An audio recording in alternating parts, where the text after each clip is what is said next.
2006 मधील मुंबई लोकल साखळी बॉम्बस्फोट प्रकरणातील सर्व 11 आरोपींची निर्दोष सुटका। 19 वर्षांच्या प्रदीर्घ काळानंतर हायकोर्टाकडून आरोपी निर्दोष।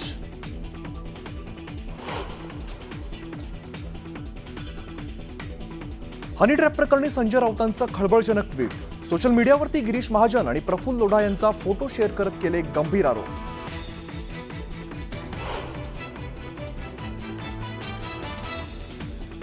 लातूरमध्ये झालेल्या घटनेचं समर्थन करता येणार नाही, निवेदन देताना झालेली घटना अयोग्य। कालच्या घटनेनंतर सुनील तटकरे यांची प्रतिक्रिया।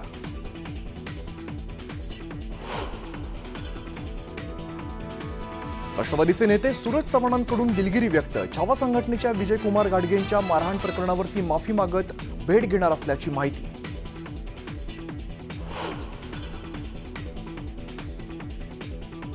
विजयकुमार घाडगे मारहाण प्रकरणी सूरज चव्हाणांसह 11 जणांवरती गुन्हा दाखल। लातूर पोलिसांची 2 पथकं चव्हाणांना अटक करण्यासाठी रवाना।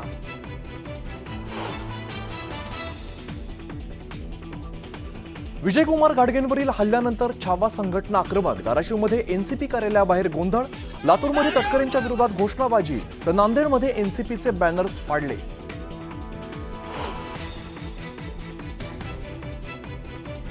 आई माझ्या शिक्षणाचा त्रास घेऊ नको, सुसाईड नोट लिहित महिला पोलिसाच्या लेकीने संपवलं जीवन। नाशिकमधील घटनेमुळे हळहळ व्यक्त।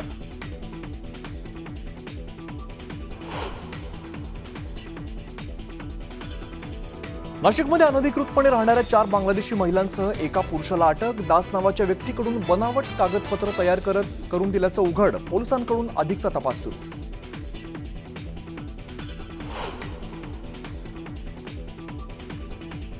पुण्यातील सारथी संस्थेला गेल्या 2 महिन्यांपासून व्यवस्थापक संचालक नाही। राज्य सरकारकडून अधिकाऱ्यांची नियुक्ती नाही। सारथीचा कारभार राम भरोसे।